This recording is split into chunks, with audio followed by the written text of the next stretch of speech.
Boa noite, irmãos. É com justificada alegria que nos reunimos mais uma vez para este encontro fraterno, esta série de encontros que se realizam em nossa casa, numa promoção da Associação Médico Espírita do Rio Grande do Sul. Convidamos os irmãos para nos dirigirmos a Deus, dedicando a Ti, Senhor, de nossas almas, uma vibração de reconhecimento e de alegria pela oportunidade que Tu nos renovas, de podermos dedicar-nos a procurar o reconhecimento das Tuas leis, o ensinamento do Cristo, a inspiração nos fundamentos da doutrina, o apoio amoroso da assistência espiritual que, em Teu nome, sustenta todas as nossas atividades. Já Te agradecemos porque Te somos muito gratos, valorizamos tanto estes momentos, que possamos nos envolver nessas vibrações tão fraternas e amorosas, que esses momentos transcorram com muita paz e muita harmonia, cumprindo-se a Tua vontade. Que assim seja. E aqui nos reunimos, irmãos, nessa noite tão feliz, agora, pela primeira vez em nossa casa, num formato diferente, né? Estamos aqui numa mesa redonda, melhor dizendo, numa roda de conversa.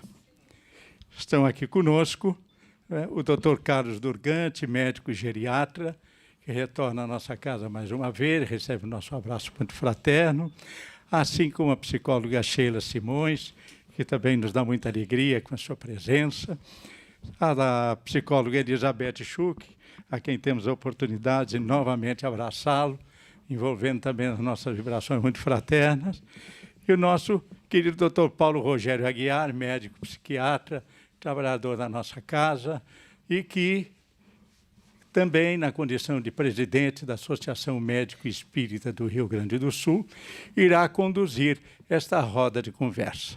Sejam todos muito bem-vindos, estamos muito felizes, recebam o nosso abraço, e o Paulo Rogério agora comanda aqui o nosso trabalho. Muito obrigado. Posso ocupar esse lugar? Acho que vou ocupar essa cadeira melhor.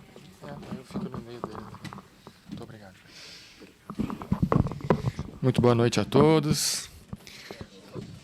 Quero agradecer, em primeiro lugar, a essa casa, em nome do Pércio, nosso irmão Pércio, por sempre nos receber aqui com tanto carinho, E essa casa que talvez tenha sido, Carlos, o berço assim, desse prosseguimento da série Conectando Ciência, Saúde e Espiritualidade. Então, a gente começa a escrever um livro, e o volume 1 foi de organização exclusiva do Dr. Carlos Durgante. A gente não sabe muito bem aonde as coisas vão terminar, se a obra vai ter uma sequência ou não. Então, como uma obra que teve uma receptividade muito boa, tanto no meio leigo quanto no meio dos profissionais de saúde, ela teve sequência. Ela começou o volume 1 em 2012, em 2013 tivemos o segundo volume, relançamos o segundo volume em 2014 pela editora Francisco Spinelli, e nesse ano estamos finalizando então a trilogia Conectando, e é o livro que nós estamos apresentando hoje aqui, sobre o qual nós vamos debater um pouco nessa noite. Então, como é uma obra coletiva, como nós individualmente não somos autores, nós somos organizadores, nada mais justo do que trazer outros colegas aqui que representam um grande grupo de colegas da AME Rio Grande do Sul, que majoritariamente compõe a maior parte dos capítulos dessa obra, mas também de outros colegas do Brasil, da AME São Paulo, AME Santos, AME Piauí, que também colaboraram com alguns capítulos chaves nessa trilogia. Então, esse formato, acho que a gente pensou em fazer uma conversa aqui informal com alguns amigos, com alguns colegas, para poder discutir não apenas um capítulo, um tema, mas ter uma abrangência um pouquinho maior, e poder diversificar a nossa conversa aqui. Então, pessoal, eu vou... minha função aqui é moderar esse debate, para que não haja nenhuma briga entre eles aqui. Então, eu já fiquei no meio estrategicamente, para a gente poder conversar. E eu vou começar fazendo uma pergunta para a Elizabeth, que é psicóloga, com grande experiência em evangelização infantil, lá na Sociedade Bezerra de Menezes, motivo pelo qual foi convidada para escrever sobre evangelização infantil. Então, nós vamos circular aqui entre temas que interessam a família e a evangelização, né? Então, é o que dá o nome a essa nossa mesa, família e evangelização infantil. Beth, uma pergunta só para abrir os nossos trabalhos aqui, né? A questão da educação, né? Como é que tu abordaste no livro esse aspecto? A quem compete a educação dos nossos jovens, das nossas crianças? Certo. Acho que tá bom, né? Sim. Então, boa noite primeiro. Prazer estar aqui com vocês novamente, nessa casa que tão bem nos acolhe, com tanto carinho. E é uma alegria, além do trabalho aqui com os colegas, né? Bem, a questão da educação. A quem compete, né, melhor a educação? Há bastante opiniões, né, tentando buscar uma forma dessa educação se tornar cada vez mais eficiente. A gente sabe que a educação faz parte do processo evolutivo do ser humano. A gente, desde que nasce, nós, como seres individuais, buscamos uma evolução. E essa evolução, essa noção de evolução, de busca de aperfeiçoamento, ela pode ser consciente, muitas vezes inconsciente. Mas ela existe, ela é inata em cada um de nós. E o melhor jeito da gente se tornar melhor, mais consciente, é através da educação. A educação, segundo Allan Kardec, é o nosso progresso moral. Ela faz parte dessa sedimentação. E, no momento que uma criança se instala num lar, é programada, né, a responsabilidade da família com relação a esta criança, ela é muito maior do que muitas vezes os pais, naquele momento, estão dimensionando. Existe um comprometimento no plano espiritual com relação àquele espírito que vem naquela família. E aí, já perguntando a Allan Kardec para os espíritos, a paternidade é uma missão? Sim, é uma missão além de um dever. Então, cabe, mais do que a escola, que às vezes, o que a gente vê no nosso mundo atual? Questões de educação sendo delegadas, terceirizadas, porque a família não tem tempo de educar. Então, passa para os professores, passa para outros educadores ou até profissionais para fazerem uma tarefa que é nossa, nós, né, falando como pais. Por que é nossa, gente? Nós estamos aqui num centro espírita. E um centro espírita nos ensina que a gente tem que entender o nosso processo reencarnatório como uma busca de aperfeiçoamento pessoal. Quando uma família se reúne, ela não se reúne por acaso. Ela vem com um processo intenso de resgate, de reparos, de acompanhamentos. E esses pais, quando lá no plano espiritual, né, quem já participou de grupos de pais gestantes sabe como é que é isso. É uma combinação prévia lá em cima. Então, esse espírito vem sob nossa responsabilidade para que possamos educá-los. E muitas vezes são espíritos que nós somos devedores deles. Nós fomos negligentes, nós fomos omissos. E não tem o nosso Pai é tão misericordioso que Ele nos dá este papel de pais, justamente porque pai e mãe é amor em mãe, principalmente, amor incondicional. Então, ela vai amar aquele espírito e ela vai se colocar, né, à disposição inteira para ensiná-lo, prepará-lo para a vida. Então, a educação cabe, em primeiro lugar, à família. Não tem como fugir disso.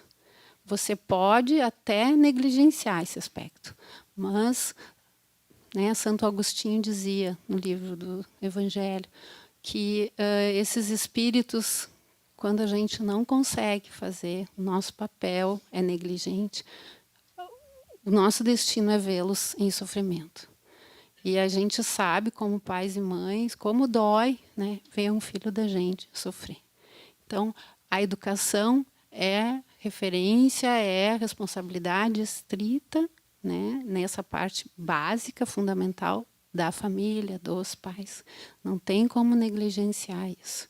E é aí que a gente, né, prepara esses filhos através do nosso exemplo, da nossa postura, da nossa conversa. Não precisa ser com autoritarismo, com muita repressão, com limites. Os limites são fundamentais para um ser ter noção de ética, de até onde ele vai, de respeito ao outro, mas com suavidade também, com carinho, com amor. O amor é tudo. Jesus nos evangelizou com amor, né? Então, esse é o nosso papel, como pais, fundamental. Alô. Muito bem. O assunto família, aliás, o assunto evangelização infantil, ele está sempre diretamente ligado ao assunto família, né?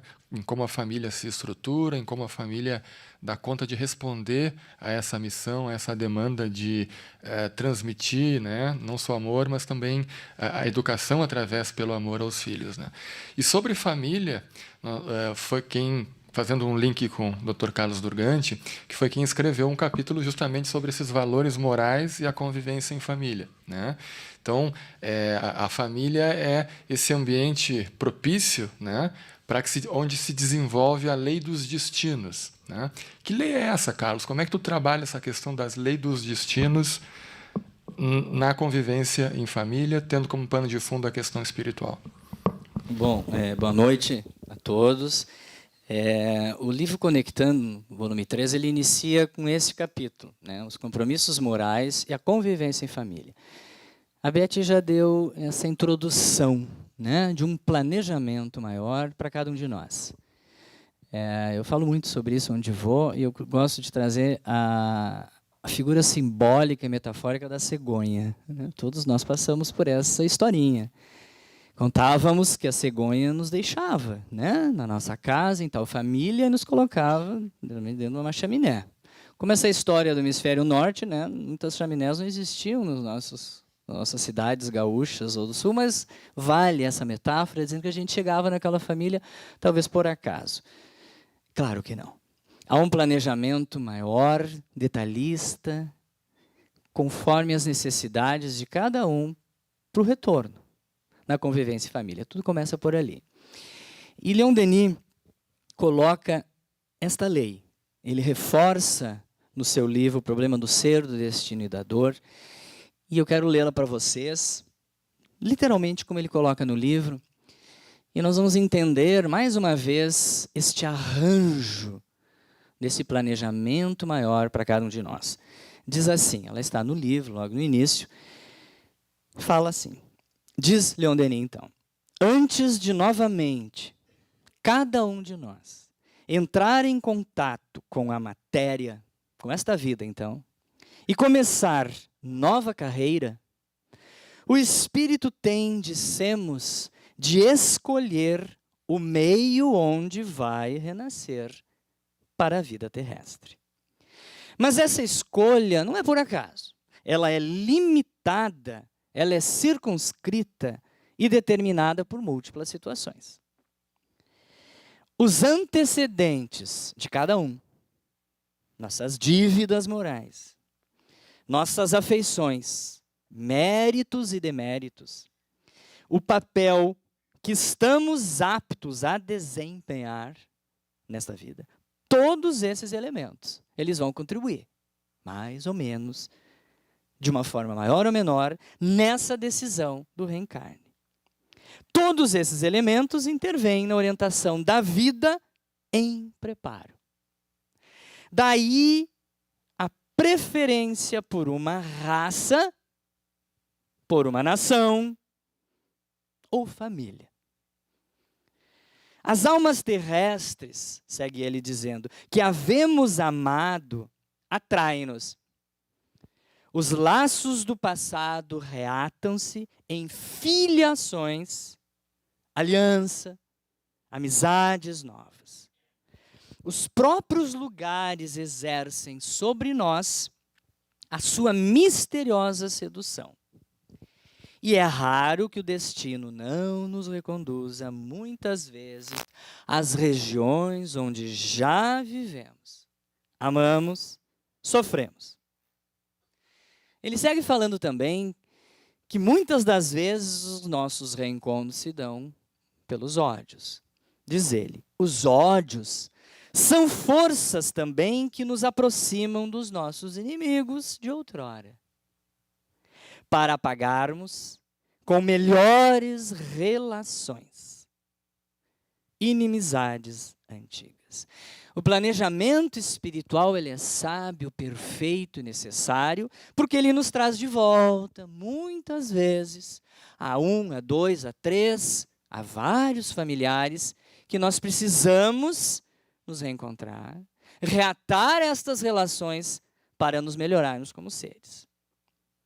Assim, continua Leon Denis, tornamos a encontrar em nosso caminho a maior parte daqueles que constituíram nossa alegria ou fizeram nossos tormentos. Esse é o entendimento espírita.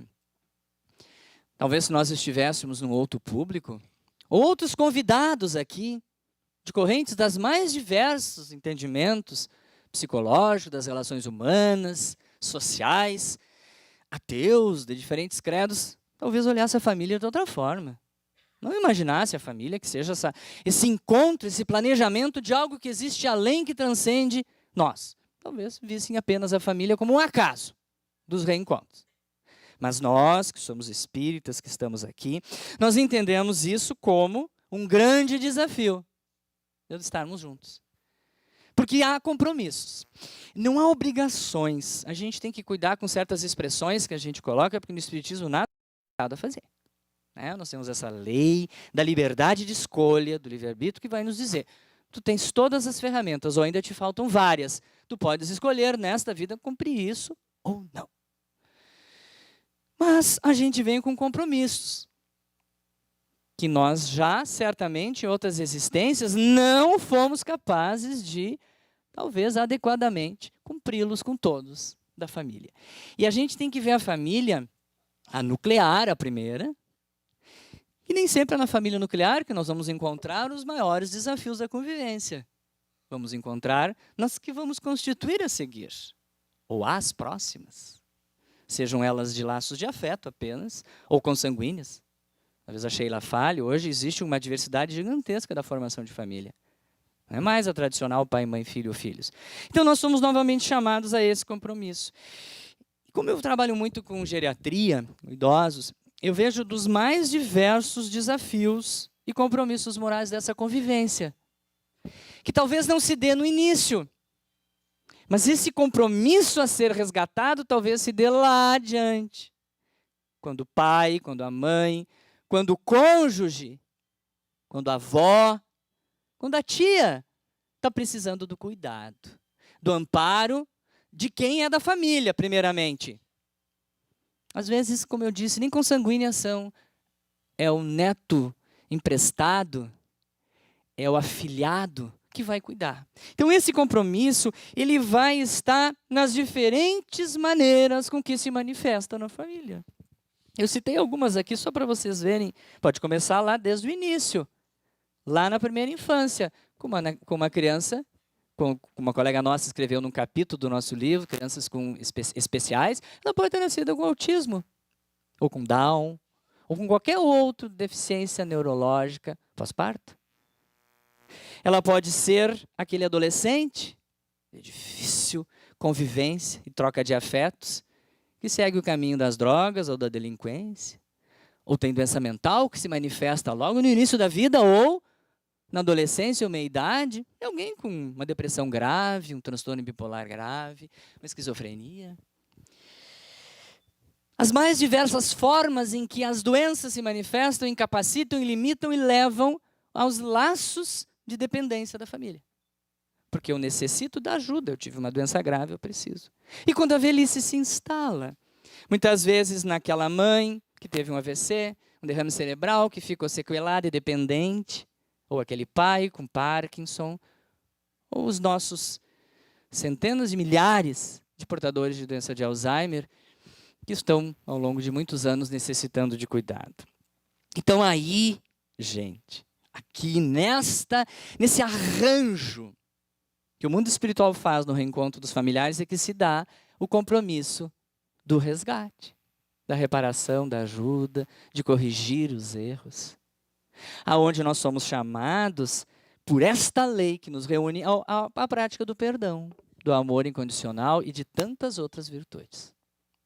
Hoje nós estamos aqui, isso foi organizado, né, Paulo? Nós mandamos perguntas, a gente deu uma olhadinha, preparou, né? Nos preparamos, organizamos aqui, botamos as mesas, organizamos, como qualquer evento, né? A gente não chegou aqui por acaso, deixa acontecer, não.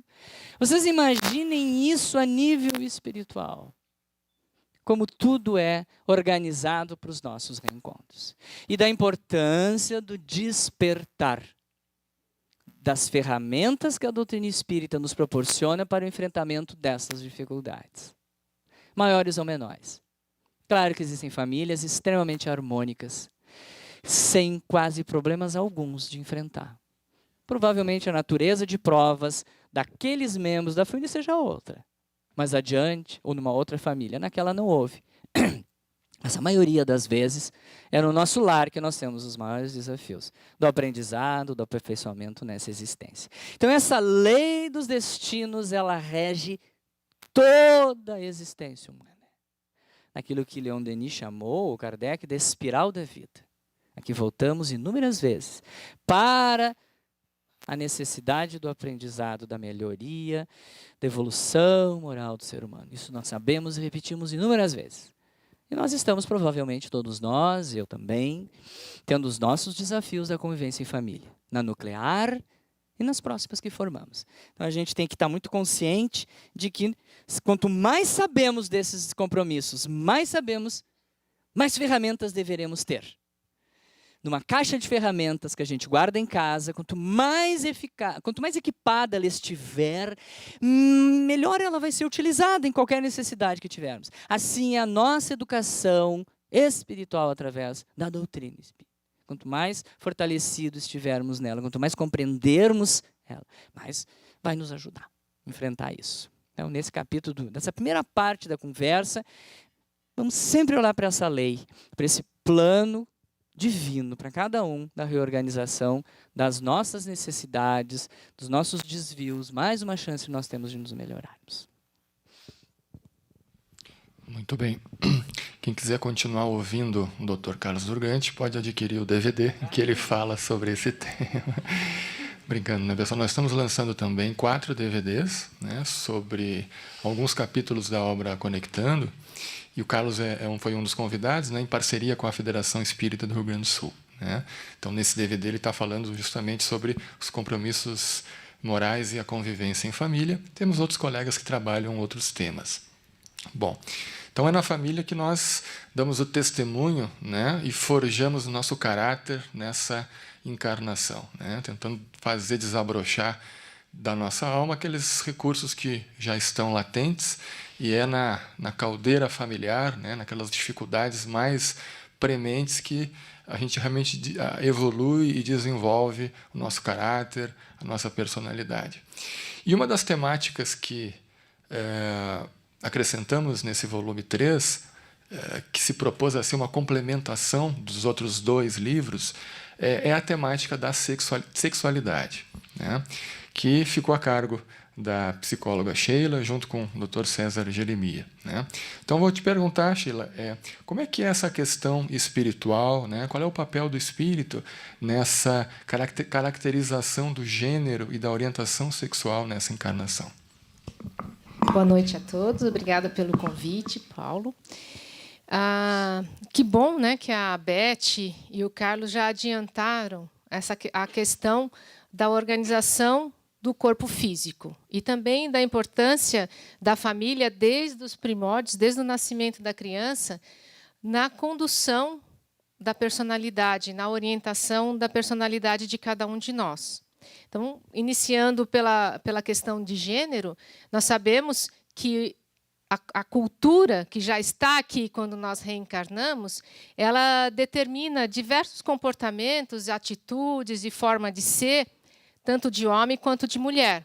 Isso já é ancestral em nós, já nos acompanha há milhares de anos. Mas cada cultura designa algumas características para homem e para mulher que têm a ver com o jeito deles pensarem, como diz Leon Denis. E nós, ao reencarnarmos, nós temos, então, essas afinidades ou, quase que na maioria das vezes, necessidades de aprendizado. Então, inicialmente, o espírito, através do modelo organizador biológico, vai orientar o corpo físico na sua constituição. Então, sexualmente, já existe o planejamento kármico reencarnatório para cada um de nós reencarnarmos de um sexo ou de outro.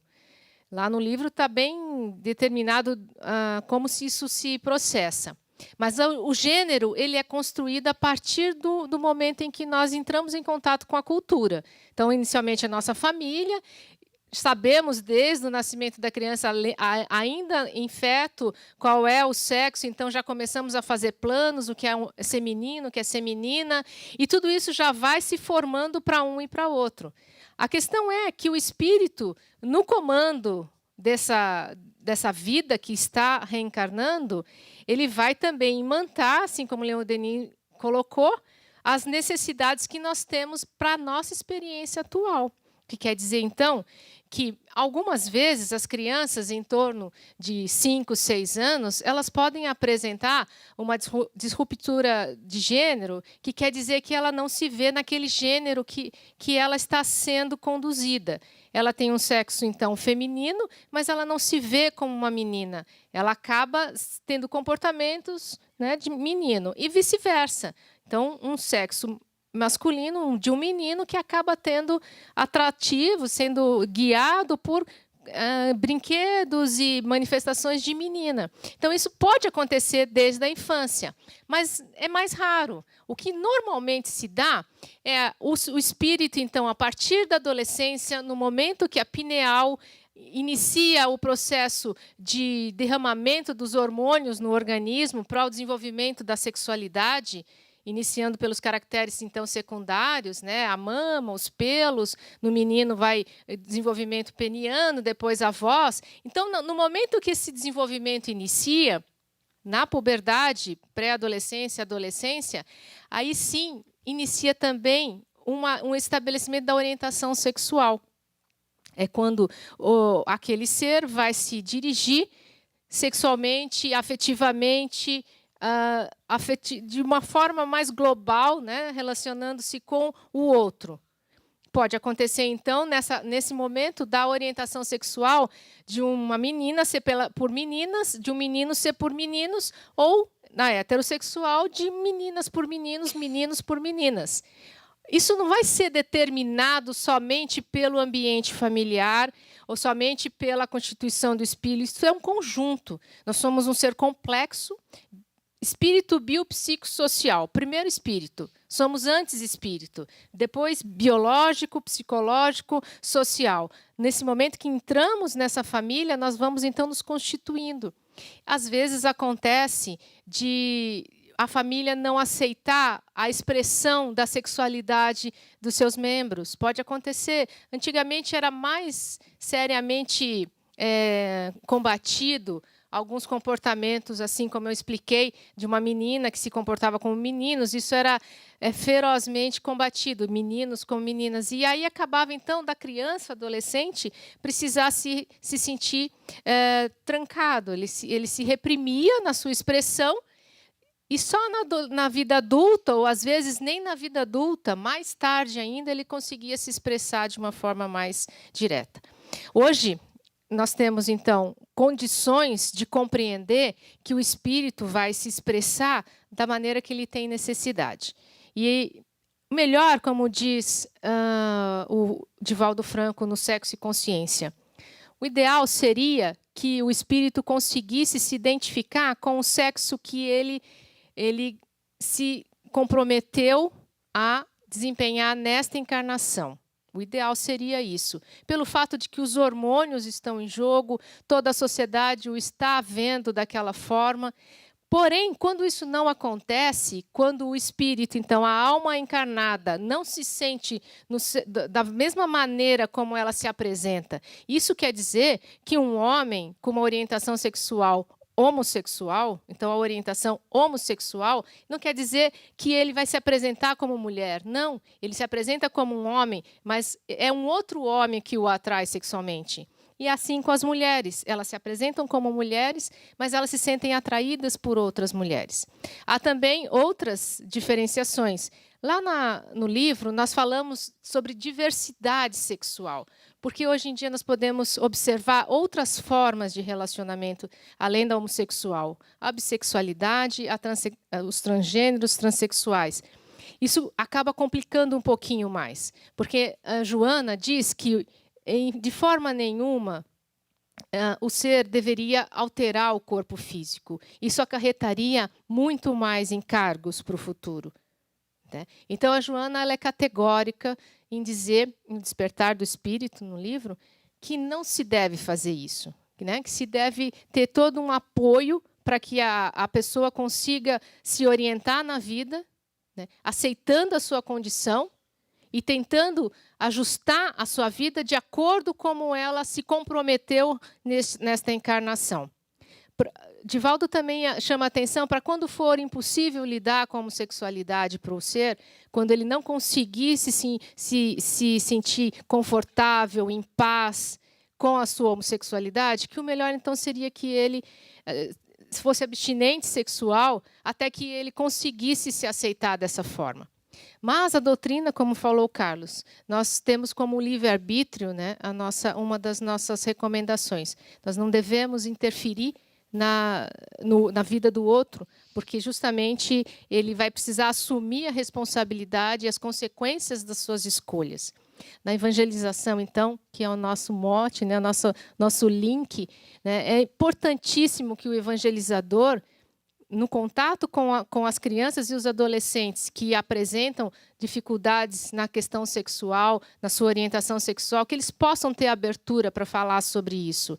E que, especialmente na casa espírita, de forma nenhuma, nós iremos agir com julgamento, né? Seja lá da forma como a pessoa se apresentar, mas sim seguindo as orientações de respeito, né? Como diz no Evangelho segundo o Espiritismo, da monogamia, nas relações amorosas construtivas, de cuidado com o outro, de realmente uma expressão amorosa que possa engrandecer os dois, né? Que seja um encontro de almas independente do sexo, né? Independente da forma de sexualidade apresentada.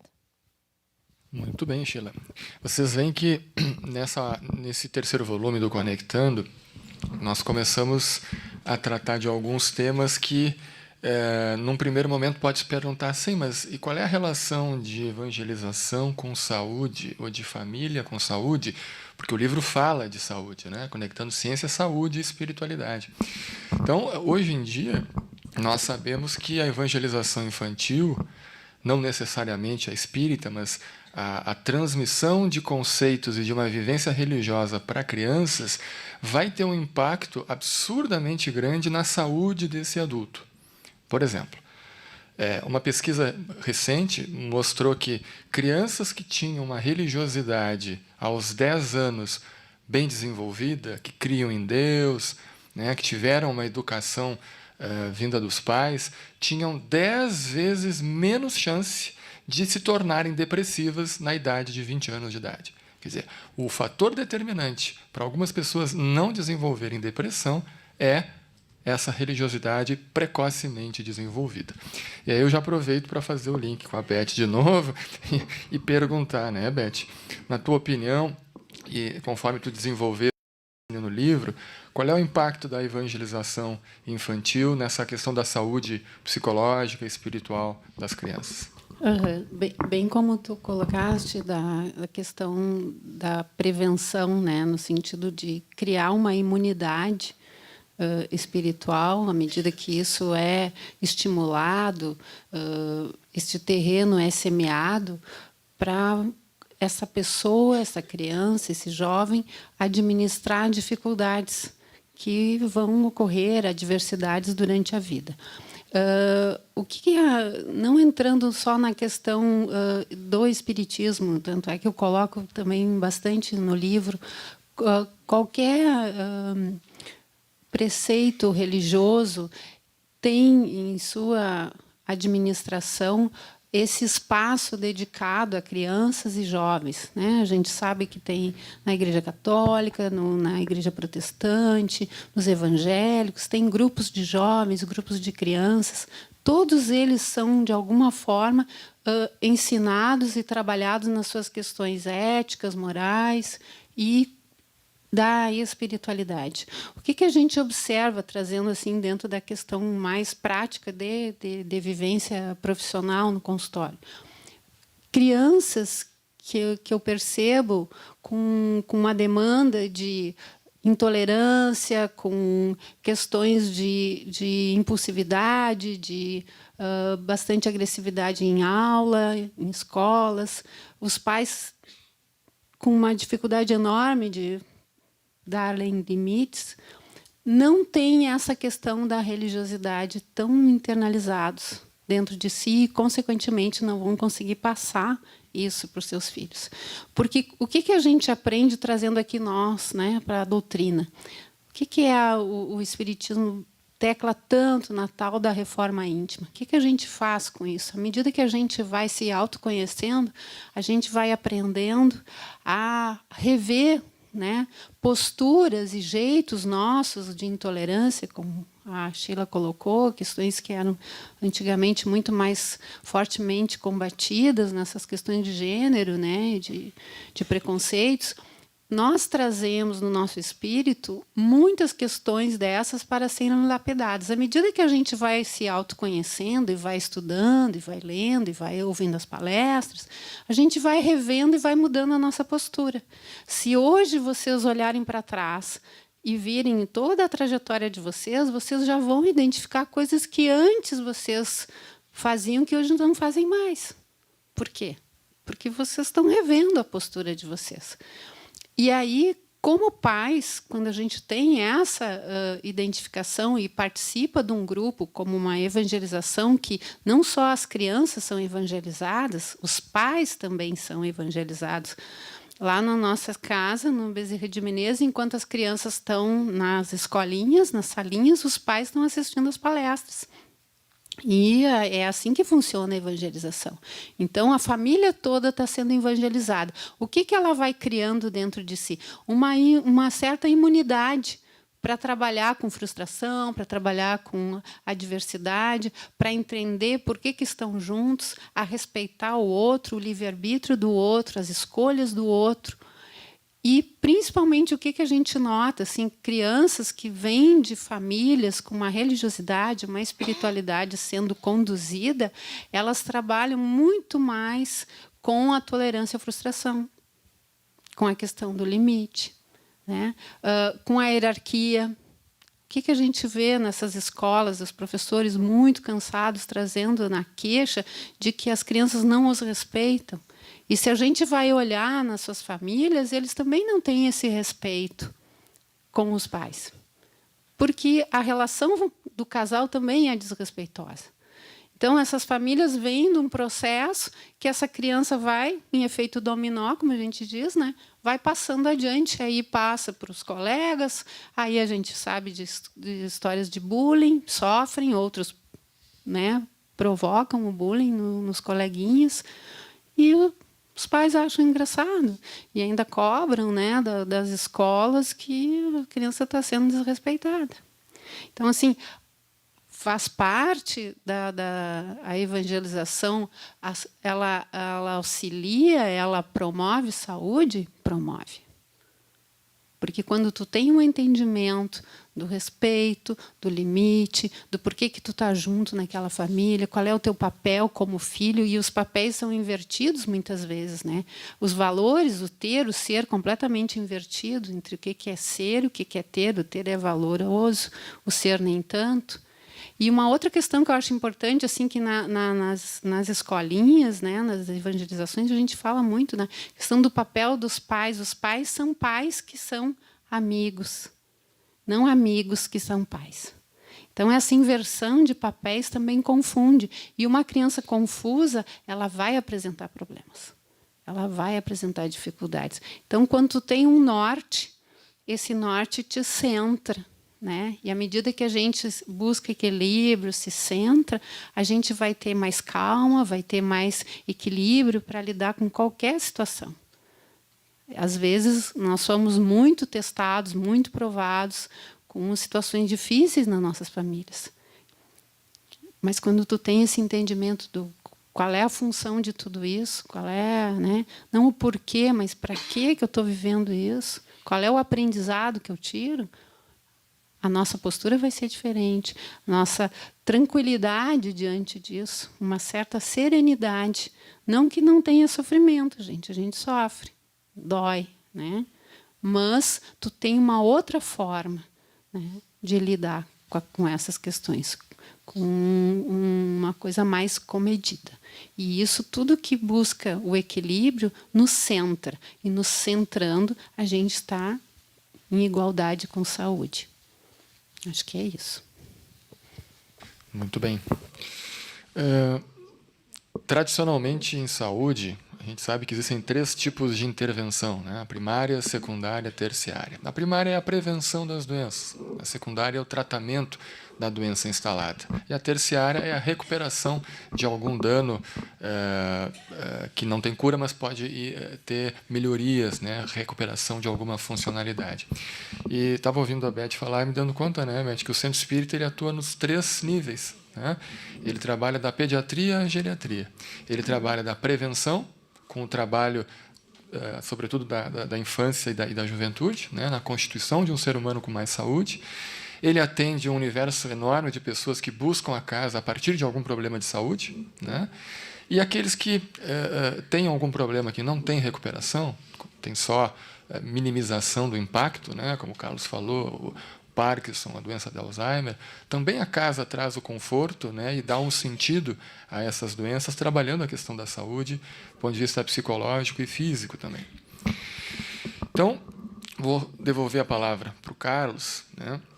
Na questão da família, novamente, nós sabemos que a família, como a gente estava aqui debatendo, existem muitas vezes reencarnações e configurações familiares que colocam justamente aquelas pessoas com maior dificuldade de contato espiritual, né, com um histórico de desavenças e que precisam se amar, aprender a se amar e a se reharmonizar no mesmo núcleo familiar. Como é que é, Carlos, desenvolver o amor num ambiente tão complexo, né? Seja o amor com paixão, o amor fraterno, o amor paixão. Como é que são esses tipos de amor dentro da família na qual reencarnam espíritos que não são afins? Não é fácil, né? Mas a gente sabe que a nossa tarefa ela não é light, soft. Ela não é uma coisa tão fácil, senão a gente não estava aqui, né? Estávamos lá nesses mundos bem mais evoluídos, em que o mal já foi rendido. A gente ainda vive num planeta em que os problemas são muito comuns, né? Na maior parte dos lares. Sem dúvida, é árduo, mas é um trabalho necessário para nós. E a gente vê várias formações familiares em que existe, né, uma tarefa mais difícil no dia a dia, como lidar com os portadores de doenças que limitam a sua funcionalidade, de todo tipo de doença, física, mental, e mesmo que não seja doença, né, a natureza de provas escolhidas para cada um possa ser realmente os desajustes, os desencontros, as diferenças, a falta de afeto, a falta de respeito, a violência, né, a rejeição, o abandono, as diversas formas em que muitas vezes se constituem, se embasam essa família. Há muitas famílias harmônicas, sim, na mesa aqui na plateia, com certeza, vocês não estejam passando por essas situações. Mas a maior parte das famílias ainda vivenciam isso. E é o que traz as pessoas aos centros espíritas, né? É o que nos traz, principalmente. Nos traz, em algum momento da nossa evolução, da nossa vida, um problema. Uma situação aflitiva, complicada, nos seus diversos níveis, que nos trazem maior ou menor sofrimento psíquico. E quase sempre o que está por trás desses sofrimentos psíquicos são as dificuldades da convivência interpessoal, a nossa convivência. E também a nossa convivência em casa. E a doutrina espírita, ela vem fazer isso para nós. Como nós somos ainda muito movidos pelos nossos instintos, por mais que a gente se espiritualize aqui, a gente é capaz de descer a escada ali, tropeçar, quebrar a perna e ficar pé da cara, ficar brabo. A gente é capaz de sair ali, dobrar a esquina e alguém ser cortado por alguém e ficar enraivecido, hostil, furioso porque o meu time não ganhou, o co-irmão ganhou e eu estou pior. Então esses sentimentos todos estão dentro de nós. São sentimentos ainda de animalidade que nos dominam. Então o que traz, assim, que a doutrina espírita traz, e na verdade é na essência da mensagem cristã, é que a gente tente transmutar. Eu gosto muito dessa expressão, transmutar sentimentos ruins, né, em virtudes cristãs. Esse título eu acho muito emblemático. Transmutar aquilo que em nós ainda é difícil de lidar. Esse sentimento, especialmente o que é contrário ao perdão, que é a vingança, a raiva, a indignação, amargo, ressentimento. Poxa, quem não tem? Ah, meu Deus, quem não tem? Todos temos. Em maior ou menor grau, mas muitos de nós já conseguimos superar alguns, atenuar. Então a gente precisa isso. Se a doutrina espírita é a doutrina que eu me identifico, hoje é sábado à noite, tem missas em vários lugares, né? Tem cultos evangélicos em vários lugares aqui de Porto Alegre, tem terreiros de Umbanda funcionando. Então, muitas pessoas vão buscar dentro do seu credo, de preferência, essas respostas, esta ajuda, este amparo. A doutrina espírita tem essa peculiaridade de ser mais profunda, ser mais ampla, e pode nos trazer muitas dessas dúvidas e nos dar estas ferramentas, esse simbolismo interessante de ferramentas. Educação. A gente precisa educar esses sentimentos que estamos em nós, que todos temos, e tentar aos poucos, ao longo dessa existência, transmutando, atenuando, mudando, colocando no lugar da raiva, da mágoa, do ressentimento, a compreensão de que talvez o erro não tenha sido daquele outro, daquele filho, daquela cunhada, daquela nora, das contingências da existência, da sociedade, mas meu. Uma vez meu. E eu posso melhorar. É esse exercício que eu tenho que fazer. E a gente pensa em virtudes cristãs, a gente pensa em inúmeras virtudes. No livro eu citei uma. Perdão. É uma das mais difíceis virtudes da gente exercer ao longo da nossa existência. A gente busca o amor incondicional, o amor essencial, o amor de solidariedade, o amor que se doa, o amor de um cônjuge que cuida da sua esposa doente, de uma mãe que passa uma existência inteira cuidando de quem precisa, ou aquele enfermo que luta a vida inteira contra a sua doença, que luta pelo amor do seu filho, delinquente, seja o que for. Este amor intenso a gente é capaz de ter, mas antes disso a gente precisa exercitar o perdão, o auto-perdão primeiramente, perdoar-nos, para poder perdoar aqueles que talvez nos ofendam, que sejam causa das contendas dentro da nossa casa, das nossas relações, da primeira família ou das famílias seguintes que a gente constitui. Do ponto de vista filosófico, espírita, a gente precisa buscar o perdão para diminuir o sofrimento bilateral. Mesmo que a tentativa do perdão não se concretize fisicamente, fui lá, conversei com a pessoa, nos entendemos, corrigimos, atenuamos as diferenças, mas que ele possa ser o chamado perdão emocional. Existe o perdão decisional, que tu vai lá e decide e dá o perdão, mas tem o perdão emocional, que é aquele que tu internamente modifica estas virtudes, começa a ter virtudes, começa a amar de uma forma mais ampla, começa a ser mais solidário, ter compaixão e exercitar esse perdão. Só do ponto de vista espiritual e filosófico isso já nos ajuda. Mas também existe, que a própria ciência médica já está trazendo isso há algum tempo, que é chamada terapia do perdão. Existem benefícios biológicos comprovados em estudos para reduzir o estresse, diminui a depressão, melhora o sistema imunológico, cardiovascular. Tem estudos mostrando que as pessoas que perdoam, que se libertam dessas correntes da mágoa, do ressentimento, melhoram até da sua hipertensão, baixa até o seu colesterol. São imunologicamente um pouco mais resistentes. E, sem sombra de dúvida, a saúde mental melhora. Então, o perdão, essa prática para buscarmos o amor universal, ele é essencial, gente. Na medida que a gente compreende, que a gente precisa, que talvez eu, Carlos Durgante, tenha um conhecimento um pouquinho maior da doutrina e saiba que eu que tenho que perdoar. Eu que tenho que tentar, dentro das capacidades, das possibilidades que eu tenho, de atenuar aquelas diferenças na minha convivência, seja fora até da minha família. Eu tenho mais conhecimento, eu tenho mais aprendizado, eu despertei talvez antes, ou me foi dada a oportunidade, como qualquer um de nós, de saber desta lei dos destinos, que está fundamentada em duas situações, reencarnação e lei de causa e efeito. Não há dúvida que, se foi nos dado a clareza, o entendimento de aqui exercitarmos essas virtudes, a gente vira a cara, sai de volta e deixa para a próxima, a gente certamente terá as implicações dessa nossa negação aqui, consciente. Aos ignorantes, aquele no sentido de aos que não aprenderam ainda e ainda estão distantes disso, é pedido a eles bem menos. Mas nós temos um compromisso bem maior. Então a gente está aqui numa palestra, a gente vem à Casa Espírita num passe, a gente vem ouvir a difusão doutrinária, a gente tira orientação espiritual e sai lá para nós alguma mensagem, uma orientação de um livro. A gente está buscando entender e compreender, ampliar esse nosso horizonte de conhecimento para nos fortalecer, nos ajudar a nós próprios e buscarmos essa questão essencial, o auto-perdão, na consequência seguinte, o perdão em família e o amor universal. É isso que a gente veio nesta reunião. Tá? Esse é o plano divino, é Deus, essa consciência divina que planejou para nós esses reencontros, tá? Em resgates em maiores ou menores intensidades, mas a gente realmente se encontra na família para isso. É difícil? É. Nós tivemos sábado passado, para terminar, um encontro muito interessante do Seminário Psicologia do Espírito, que a nossa associação promoveu, e no final do dia teve um depoimento de um vocês conhecem, o Sérgio Lopes e a Janine, são pessoas que nós gostamos muito, falando um depoimento de 30 anos de vida.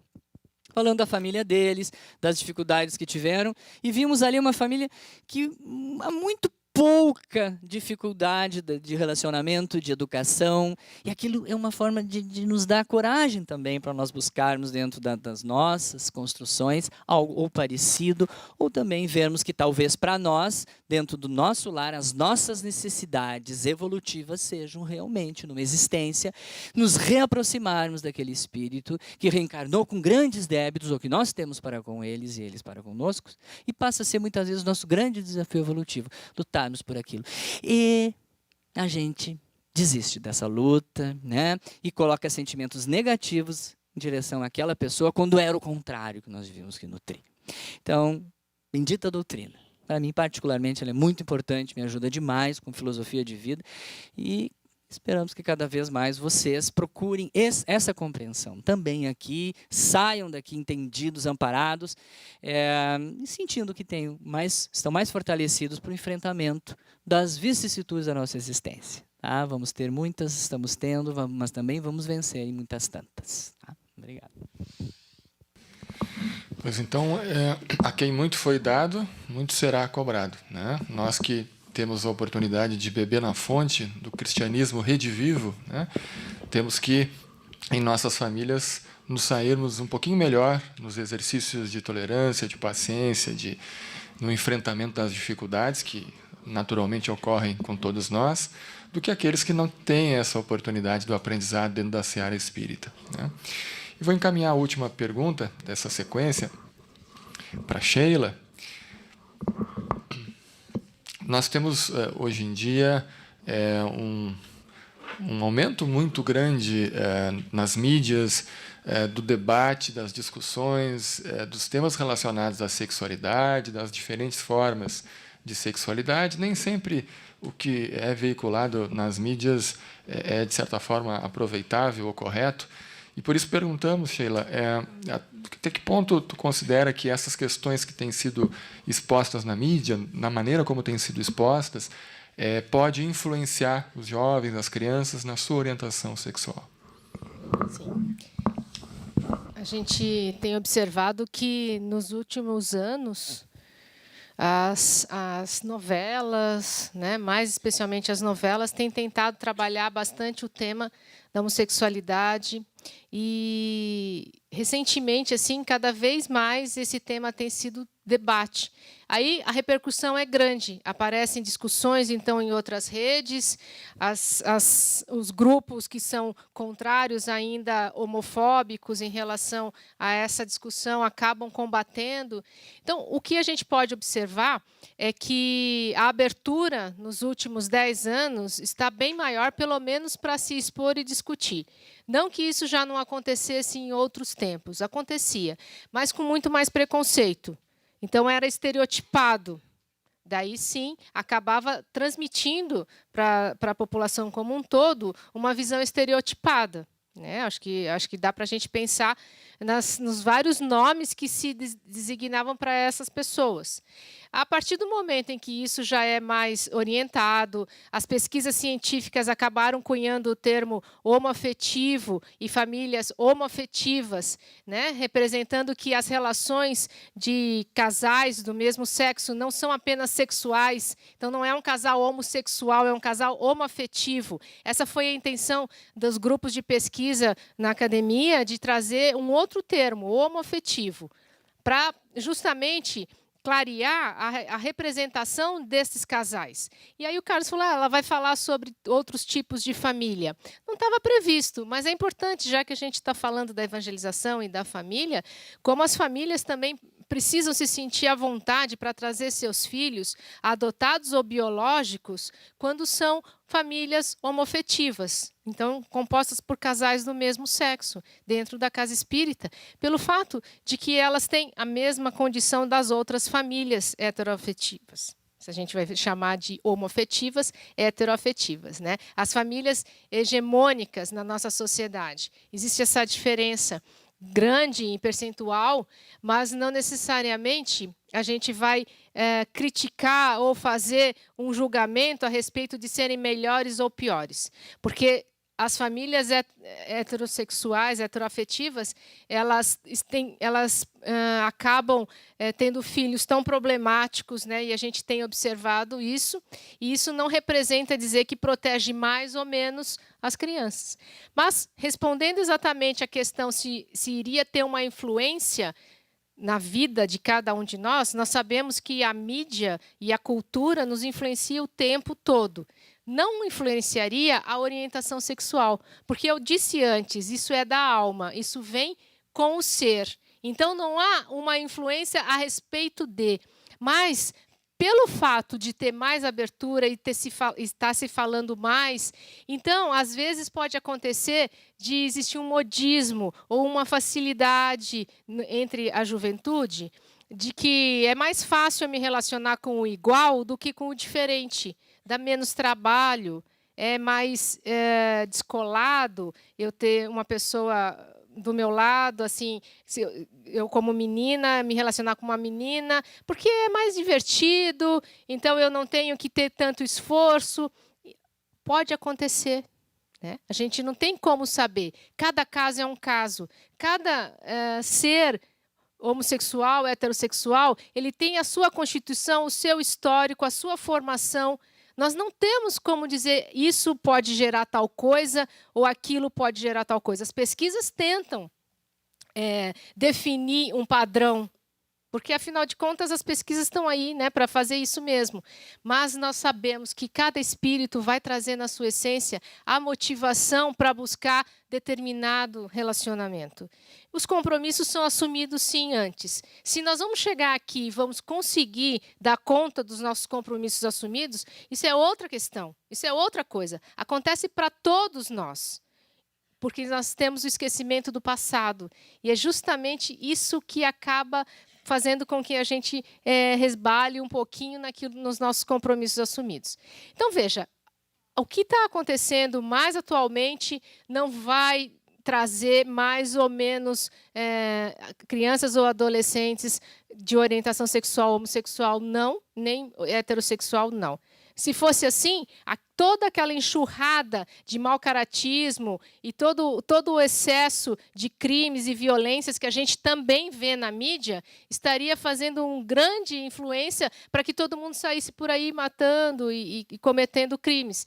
A gente sabe que existe. Tem ali nos Estados Unidos, a gente vê algumas notícias de adolescentes e crianças que tiveram um comportamento dizendo que viram num filme, que viram na televisão. Tem.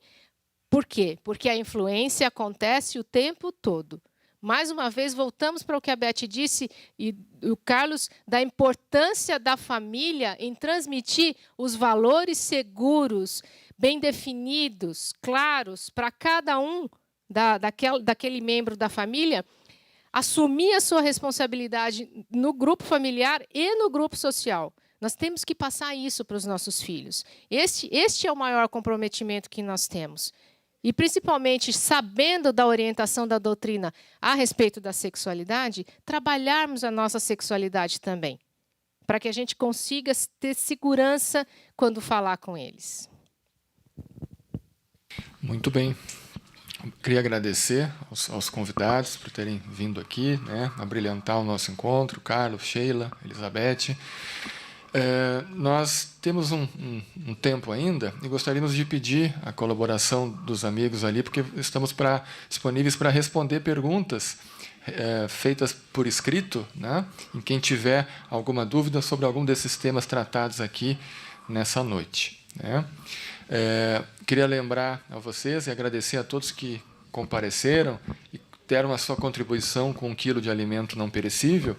Esses alimentos vão ser, como a maioria já recebeu, um folderzinho, destinados à Casa Menino Jesus de Praga, né, que faz um trabalho muito meritório e passa por muitas dificuldades na manutenção daquelas crianças que lá residem, né, com transtornos neurológicos, com transtornos neuropsiquiátricos, né. Então, faz um trabalho muito bonito que nós estamos destinando os alimentos que vocês trazem para aquela instituição.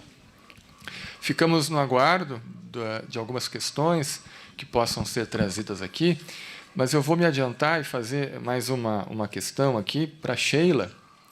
Talvez ela possa comentar um pouquinho sobre qual é o maior desafio da família nesses tempos modernos, né, no que se refere à questão da sexualidade, né? Como é que a família, quais são as maiores dificuldades da família a trabalhar esse tema hoje em dia? A família ela nem sempre está preparada para encarar a sexualidade dos filhos. Estou falando de mãe e pai, especialmente, né, nuclear, mas também a família extensiva. A forma como isso vai ser encarado vai depender de muito como a própria sexualidade da mãe e do pai foi desenvolvida e como ela foi encarada na família. É um aspecto transgeracional mesmo. Tem famílias que têm maior abertura em falar sobre isso, em se relacionar com isso. Mas as que não têm, Emmanuel chama a atenção que é como se a gente estivesse abrindo os nossos olhos numa sala em que estava muito escura e, aos pouquinhos, né, nós nos acostumamos com a luz que é incidida sobre ela. E aí nós vamos abrindo os nossos olhos e nos dando conta de que o mundo está começando a trazer questões diferentes para a gente poder se debruçar sobre, para a gente conseguir evoluir. Então, o desafio da família é, principalmente, diálogo. Que a gente consiga abrir o coração para conversar com os nossos filhos, crianças e adolescentes, tentando, né, clarear ao máximo as dúvidas que eles tiverem a respeito do que eles estão observando. E, principalmente, quando tiverem colegas na evangelização, na escola, que fazem parte de famílias homoafetivas, que eles possam falar sobre isso também, que a gente naturalize a questão, né, sem julgamento, sem entrar no mérito de ser prova, expiação, de cometeu isso ou aquilo em outras vidas, porque isso e aquilo em outras vidas todos nós cometemos. Todos nós sabemos, estamos no mesmo estágio de evolução, provas e expiações. Portanto, não há como a gente fazer esse tipo de julgamento falando de caridade.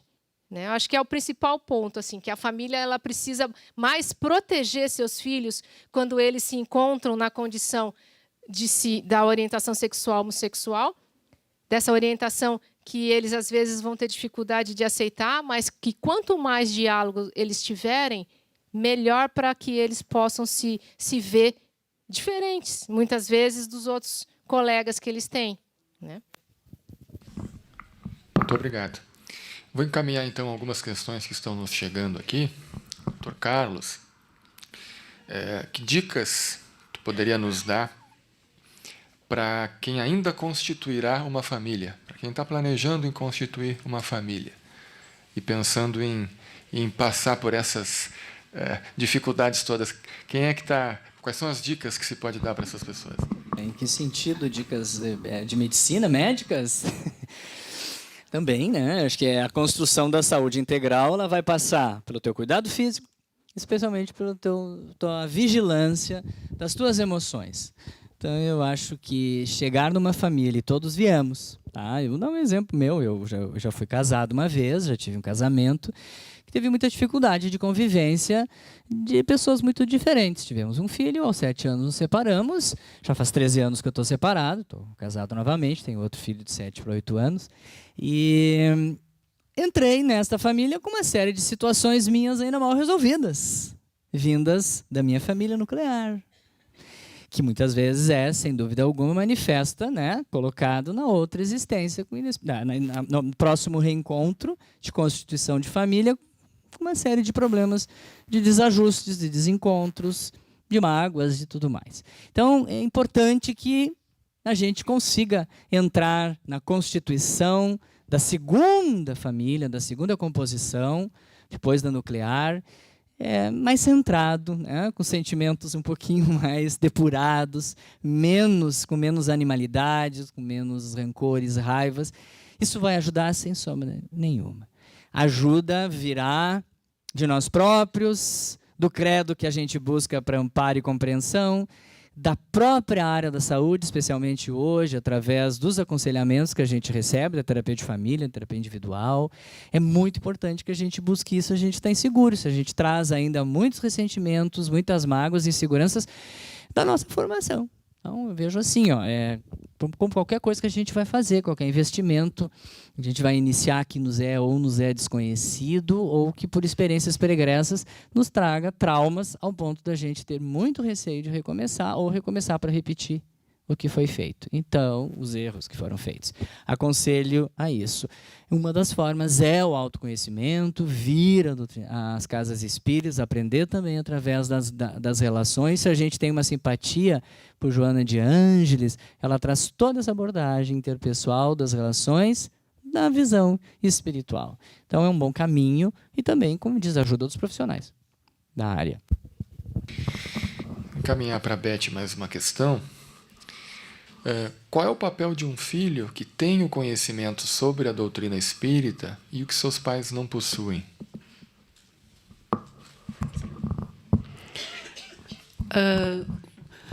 Muitas vezes a gente esquece que esse filho, essa criança, esse jovem, ele é um espírito milenar, né?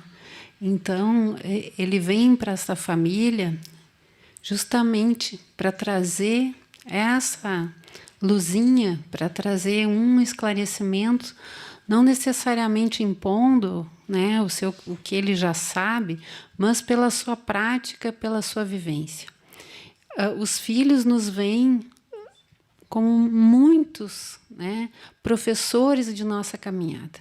Se cada um de vocês, a gente parasse, fosse conversar um pouquinho, como é que é o teu filho contigo, o que ele já te disse que te fez rever posturas, rever atitudes, ou te levantar questionamentos, né? Tu vai, com certeza, admitir que esse filho já te fez repensar em muitas atitudes tuas que tu não parava antes para pensar. Eu tenho uma menina que eu atendo, um casal, e o pai, ele é muito estressado. E ela dizendo para mim assim, tu não imagina, ele dirige falando no celular o tempo todo xingando, dizendo palavrão. Eu fico horrorizada. Ela é bem pequenininha, assim, é uma baixinha, miudinha, e ela é muito invocada também. E aí ela disse assim, aí eu fico pensando, tá tudo errado. Eu disse, tá, mas e aí, tu conversa com o pai sobre isso? E dá tempo e dá espaço, ele nem para falar, de tanto que ele grita naquele celular. Eu só digo para ele assim, uma hora tu vai ganhar uma multa bem grande. Então, é o jeito que, né, ela arrumou do pai ter um freio. Só que ela tem todo esse conhecimento de postura, não estou falando nem de doutrina, gente, mas de postura frente às regras, às leis. Então, assim, ó, o que esse filho, com esse conhecimento, não é de graça que ele chegou nessa família, ele vem trazer a luzinha, ele vem trazer o esclarecimento para esses pais que, às vezes, né, tão necessitados e muitas vezes tão primitivos, tiveram, gente, a misericórdia do nosso Pai Maior de ter um filho assim. Um filho com toda essa iluminação para ajudá-los na caminhada. Tem filhos que vêm, eu digo para os meus pacientes, e lá na conversa com os pais, tem filhos que vêm, às vezes, para nos desafiar mesmo, né? São provas, são difíceis. E tem outros filhos que, às vezes, na mesma família, são o nosso anjinho, são aqueles que são o acalento, que são o colinho, né? Porque filho também dá colo, não é só a gente que dá, os filhos nos dão muito colo. Então, eles são aquele acarinhamento. E quem vem com essa doutrina tão já internalizada, tão esclarecida, vem para iluminar o caminho. Então, que esse filho, se é ele que está se sentindo meio sozinho nesse lar, se sinta abençoado e acarinhado, porque tu tem uma missão muito linda com essa família. E tu vai colher os frutos disso, com certeza. Fazer a junção de duas questões de temas relacionados para Sheila. Sucessivos relacionamentos heterossexuais falidos podem sugerir uma homoafetividade reprimida? E em relação ao reencarne, quando o espírito deve ser homem, mas não aceita, o que acontece? Bem, então, iniciando pela segunda, depois passando para a primeira, existe, então, a programação kármica, como eu falei, e a programação desta encarnação seria que, no caso, eu viesse homem. Mas, devido à minha memória, muitas vezes, como mulher, e já que o espírito não tem sexo, o espírito reencarna conforme a necessidade do programa kármico. Então, vamos dizer que eu tenha diversas encarnações como mulher e venha depois num programa como homem e sou rebelde, não consigo me identificar, mas isso, na verdade, foi imantado no modelo organizador biológico. Eu já tinha, então, essa aceitação anterior, né, de vir. Raramente é compulsório a questão sexual. Muitas vezes são problemas assim mais sérios de doenças prolongadas ou sem cura, que acabam até sendo um processo mais expiatório. Mas veja, se eu tenho um compromisso como homem e venho rebelde nesse corpo, porque já tive muitas experiências como mulher, ou tive experiências negativas como homem que ficaram no meu registro inconsciente, então sabendo que o espírito está guiando isso e ali está acumulado toda a nossa experiência, pode acontecer então que ele venha com muita dificuldade de se colocar como homem, mas como um todo, não necessariamente só na orientação sexual.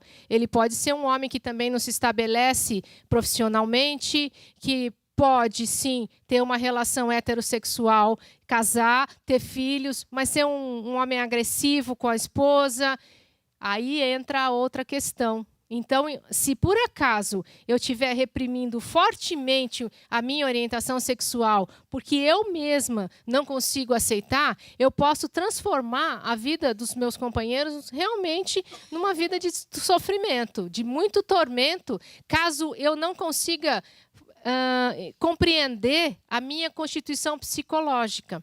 Lá no seminário nós falamos sobre isso e se vocês tiverem, quem assistiu ou tiver a oportunidade de ver o vídeo, vai entender a questão de na consciência nós termos um polo e no inconsciente o outro polo. Emmanuel fala isso, todos nós somos homens e mulheres, então todos nós temos uma bissexualidade.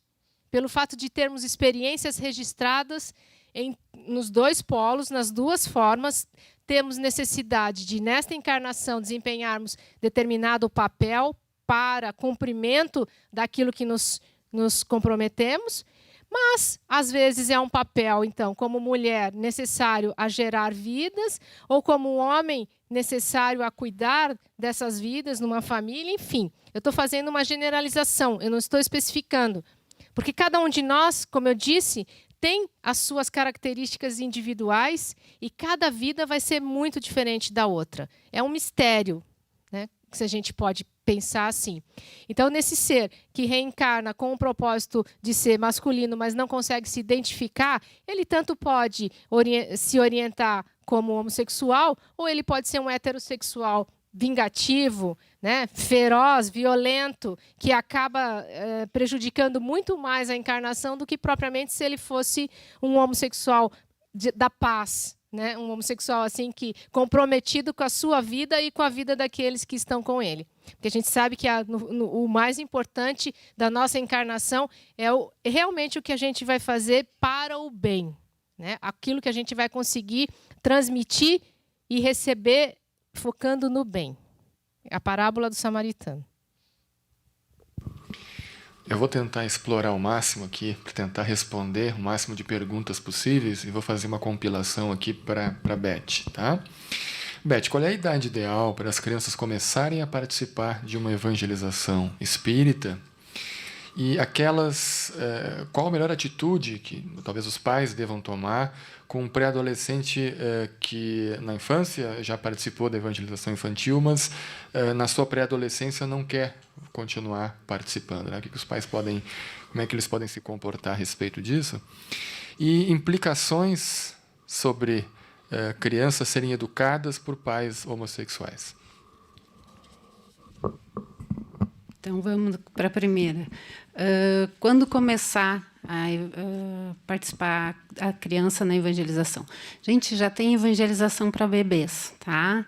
Então, assim, em algumas casas espíritas, os bebês já começam um processo de evangelização. A evangelização, se começar desde o bebê, melhor ainda.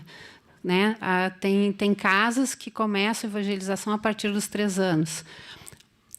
Mas já tem algumas casas que começa-se a evangelização a partir da fase de bebês. A sensação, a energia, a amorosidade e o espírito, aquilo que eu falei antes. O espírito ele é milenário, ele está numa condição infanto.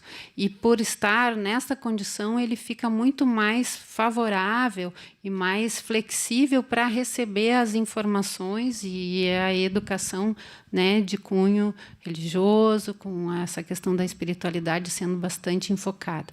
Então, desde sempre, né, já se começa agora, até porque está lá dentro, né, pessoal?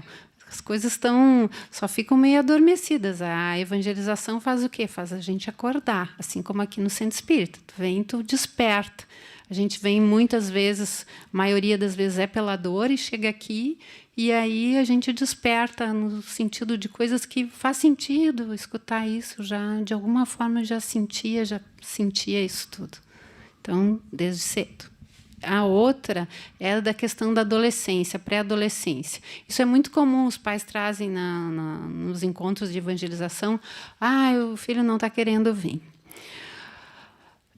É complicado, assim, até se a criança vem, né, desde um período, a maioria até se fixa, continua porque eles formam grupos, né? E os grupos, à medida... Tanto é que a evangelização é conforme faixa etária. Então, cada faixa etária recebe a informação correspondente ao que ela é proporcionalmente capaz de perceber e questionamentos que ela tem a ver. Quando entra na pré-adolescência, eles têm grupos, e têm grupos de teatro, e fazem visitas e viagens. São outros estímulos.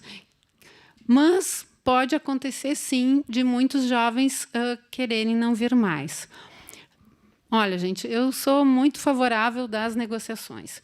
Acho que, às vezes, a gente tem que respeitar, entender o que está acontecendo com aquela que aquele jovem, qual é o momento dele, o que está acontecendo dele não querer frequentar, da gente ter uma conversa sempre, né, bastante transparente. A transparência faz com que as pessoas se coloquem e dizer qual é a dificuldade dele. E da importância. Se você valoriza o que você acredita mesmo, você vai conseguir ter uma negociação de intercalar, às vezes, porque às vezes o que? A festa, o que acontecia assim?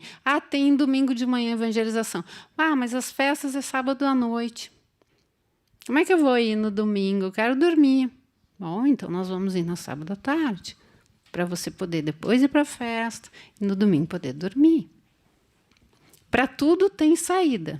Né? O que é uma fase complicada, porque os grupos são fortes e eles fazem, naquele momento, a identificação do jovem, e a gente já passou por isso e sabe como é que é.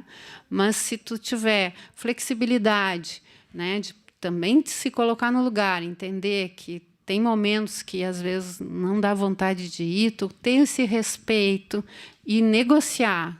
Né? Hoje não dá, vamos ver o que a gente pode fazer. É importante, porque ela te mantém no prumo, né, na corrente espiritual. Isso, a gente sabe que o jovem é uma presa muito fácil, né, de coisas que aí fora não são muito boas, e que vão ser ofertadas. Então, se ele tiver essa coisa bem internalizada e tiver protegido, né, espiritualmente, ele vai lidar melhor.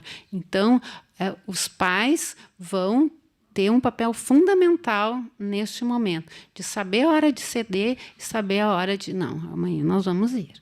Né? É importante. E a outra, qual é? Da influência, isso. Uma relação, né, familiar, e aí a gente vê assim, a questão da família, ela é tão importante, ela é o cerne nosso, a nossa família, nosso continente, é nosso chão, e as famílias, elas se agrupam independente de escolha sexual. Porque a necessidade de ter uma família é muito grande. Ela se sobrepõe a tudo. Se há uma relação de amor que norteia esta família, a criança vai criar uma condição de saber administrar a crítica lá fora. Porque ela existe. A gente não vai brincar aqui de mundo psicótico que não existe, existe. Né? Então, se nessa novela mesmo, que está na mídia atual, é abordado esse tema. Um menino que é criado por duas mulheres, né? E ele recebe bastante preconceito e discriminação por vir de uma família diferente. Né? Mas se a relação é construída com bases no amor, o amor é tudo. Essa criança vai criar também a sua condição de respeito e de fortalecimento frente à crítica lá fora. A base é a nossa família. E sendo ele provindo de uma família onde o amor é a temática, e isso ensinou Jesus tão bem, né? Ele vai ter uma condição e vai ser preparado. Né? A gente sabe que as pessoas se preparam. Pode buscar ajuda profissional, se precisar, nesse fortalecimento, mas o amor é fundamental. E se essa família está constituída nessas bases, é isso que imuniza qualquer pessoa para outras coisas. Ela vai ser preparada, sim, para administrar as diferenças lá fora que vão ser questionadas para ele. Certo? Vamos encaminhar a última questão para o Dr. Carlos, pedindo perdão por não poder atender a todas as questões. Aliás, muito boas questões que nos chegam aqui, mas precisamos selecionar algumas. Né? E o avançado da hora nos convida a fazer a última questão, Carlos. Qual o ponto de equilíbrio entre tratamento medicamentoso e espiritual, especialmente nos casos de patologias emocionais? Bom, o ponto de equilíbrio é a visão da complementariedade. Nós já vivemos tempos em que as pessoas só acreditavam, né, que a cura de seus males proviria de tratamentos espirituais, seja de todo tipo, na história da humanidade.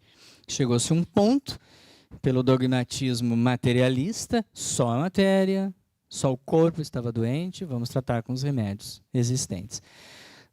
Graças a Deus, né? Vem o próximo capítulo e começa-se a entrar numa era da psicossomática. Entender que nós, como corpo, sofremos muito mais os efeitos dos nossos sentimentos, das nossas emoções. A mente, a psique, vai alterar muito mais o corpo do que o corpo por si.